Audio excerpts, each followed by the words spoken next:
Well, hello, I am Matt Williamson. This episode is brought to you by Live Casino. Follow me on Twitter at WilliamsonNFL. I'm always open to ideas. If you want to hear something, especially now the Steelers are in their offseason for a daily podcast, just shoot me a note and we will figure things out. But I got a couple little things to talk about here, some Kenny Pickett stuff.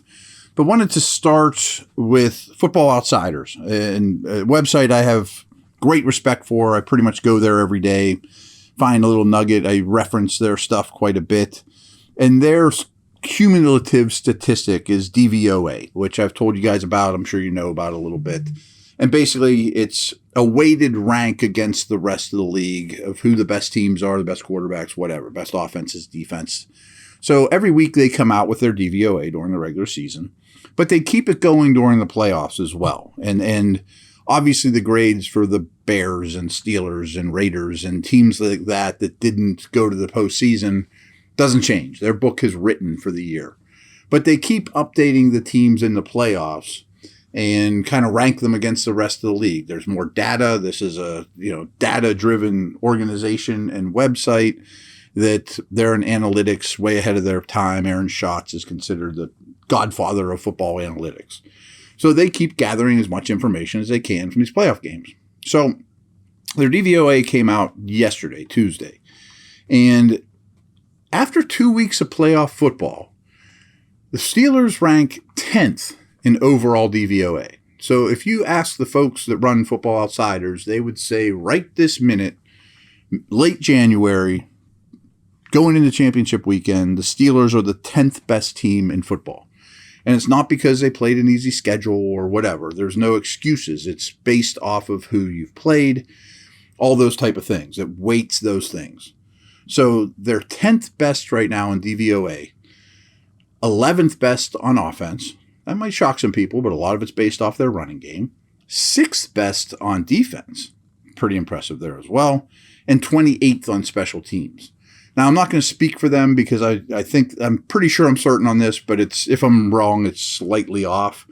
But I think how they weight overall DVOA is if there's 8 pieces of a pie, 4 of them are offense, 1 of them is special teams, 3 of them are defense. And their logic behind that is defense fluctuates more than offense year to year. They would rather you be strong on offense, which basically comes down to if you have a good quarterback, you're easier to predict than if you have a good defense. And special teams only carries 1/8 of that pie. Special teams also varies the most year to year. So they're 28th right now in special teams. This was not a good special teams year. I'm not saying fire Danny Smith or anything like that, but chances are that's more likely to go towards the mean, towards 15, 16, 17 overall than the other ones are. It just fluctuates year to year. There's fewer snaps. There's a lot more variables, those type of things. So I just thought that was interesting, that this team's probably better off than people think, especially compared to the rest of the league, which is a perspective I like to really give you guys is, who you're really competing against.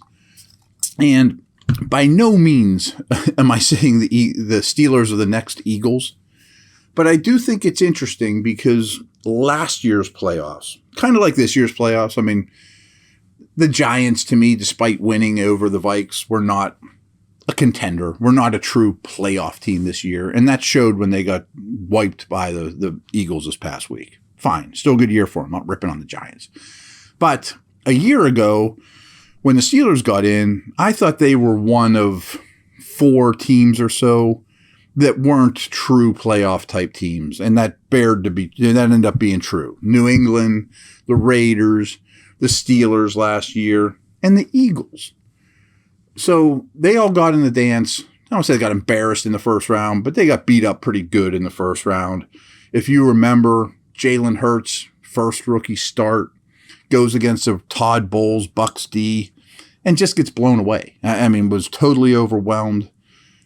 Bad situation. That game was not competitive. Bucs move on. So be it. Rams win the Super Bowl. No one thinks twice about the Eagles. That's a nice story. They got in the dance. They didn't last. Now, again, I'm not saying the Steelers are going to do this, but I think 1 year later, the Eagles, to me, are my vote for best team in the league right now. all four of these remaining teams are really, really good. I'm not here to do Super Bowl predictions. But the Eagles made a big trade for A.J. Brown, traded a first-round pick. They drafted well.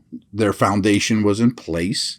Hurts, I'm not saying Hurts and Pickett are the same guy. They're very different, but took a massive step forward after his good year became a great year the next year. All I'm saying is that's how the league works. I mean, the Bengals picked first overall Burrow, and then remember all the conversation. Should they take Jamar Chase or Penei Sewell? I think that was the third pick. And kind of sneaked into the playoffs. Went to the Super Bowl. When the Bengals were, and it was Christmas, that Super Bowl run a year ago, no one looked at them and said, wow, this team's, a real contender. They could win the Super Bowl. Now, here they sit as a Final Four team, and I think I don't want to say they probably beat the Chiefs, but they have a really good chance of beating the Chiefs and going to another back-to-back Super Bowls. A really good chance.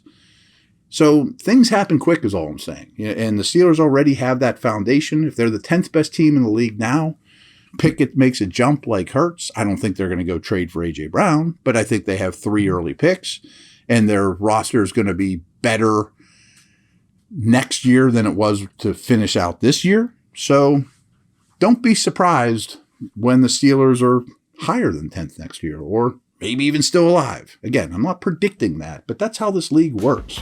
Good, strong organizations make the right moves and people get better. So we'll talk about on the back half here some ways that can happen as well. Central, around Pickett more than anything.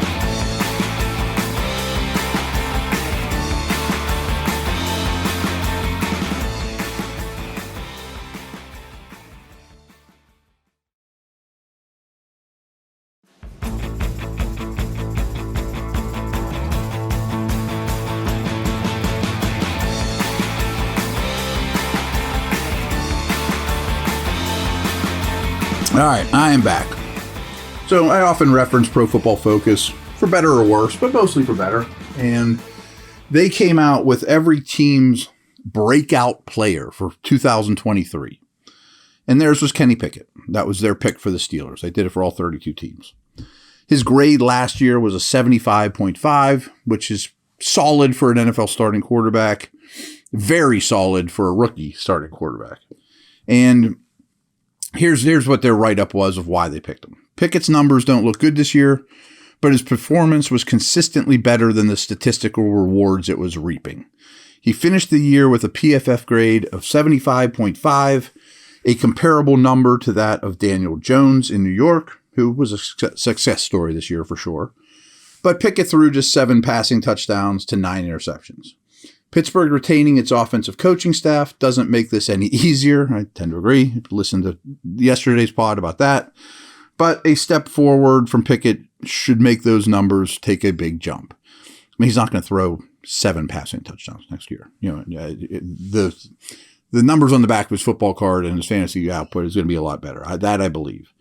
Some other numbers they cite, he only had 2.5% of his throws were what they deemed turnover worthy. Of all the quarterbacks that had at least 100 passing attempts, that was 10th best, right after Lamar Jackson, and tied with Tom Brady and Ryan Tannehill in terms of turnover worthy plays. He was 10th best, and just had 12 turnover worthy plays all year. So of the 12 times they deemed him making a turnover-worthy throw, he paid for 9 of them, which is a high percentage. He put the ball in harm's way, and he got unlucky, especially in the first half of the season. So there you have it. I mean, again, some Pickett stuff to be optimistic about. I mean, I'm not going crazy with him. But I was thinking, who would be other breakout candidates? Pickett's an easy one. But this worries me a little bit because I had a hard time coming up with names that I would stand on the table for. Who's going to take a big step forward next year from this year? Now, I will say there's a good chance there's dudes that aren't on the current roster that take a big step forward. Young free agents, your rookie class, maybe your first round pick, that 32nd pick. That absolutely could be in play. That, boy, your linebackers as a whole took a big step forward. One of them was from outside the organization or whatever. The other obvious names I had as breakout candidates, though, were George Pickens, of course. I think that's obvious. I included Freiermuth, although I basically think he has broken out. But I also wanted to mention, this has been 2 years in a row where the playoff teams, tight ends have been massive contributors this playoff season. Look at every team in the league that made the playoffs. And 9 out of 10 of them basically have had huge production from big-time tight ends. I mean, Kelsey's the most obvious one. He caught 14 passes this week, which is a record. But they don't have great receivers. I mean, Kittle stepped up like crazy. Hawkinson, Goddard in his 1 year. I mean, just all across the board has been, even Hayden Hurst and some of the lesser-known guys, Schultz. All these teams are getting big-time postseason production from tight ends. And Freiermuth's near the top of the list for me in terms of tight ends in their first or second season that I would pick. I mean, I rave about this guy. He needs to stay on the field. I already think he is kind of broken out. But if we're talking about this team being relevant in the playoffs next year, Freiermuth might be a really, really key component. I think his partner in crime, Hayward, is also a breakout candidate. I'm not saying you want him on your fantasy team, but I think his role and his production and his importance to the Steelers should only spike next year. So I'm not willing to call him Williamson's breakout guy or anything like that. But I think you have to mention Calvin Austin. Didn't see him at all. I mean, is he going to break out in his second year? His true time to play? Hopefully. But that's a bit of a leap of faith, considering the guy's never been on an NFL field in a meaningful manner. The only names I could come up with on defense are DeMarvin Leal and Robinson, the linebacker. And so, in a way, this is a little disheartening because when I think about breakout candidates, this is a pretty short list. But some of it's because they haven't had guys on offense waiting in the wings. And later this week, I'm going to tell you about some of the offensive stuff and average age. So they've played such youth on offense that some of the breakouts have already happened. Some of them are what they are. The Kendrick Greens of the world probably are never going to break out, but you have those answers. So I find that interesting of who's primed to take a big step forward next year. Some of them you already kind of know about, including Pickens and Freiermuth, but there's not a lot of dudes waiting in the wings ready to really step up in a big way. And defense is more of a veteran group, and I still think it'll continue to be that way through free agency as well, keeping your own, maybe grabbing a linebacker off the market, things of that nature. So, of course, if Pickett is your breakout candidate and turns into 12th best quarterback in the league, something along those lines, you're going to be in really good shape. So that's the key to the world. I mean, you don't need to tune into what I do for a living to know that Kenny Pickett's the key to the organization. But Pro Football Focus thinks he's a breakout guy. I think that's not far-fetched, but I also think there's a little bit of a shortage of breakout guys right now on this roster, potential breakout guys. So that's it for today. We'll be back later tomorrow, and we'll have some more good content for you that way. Over and out.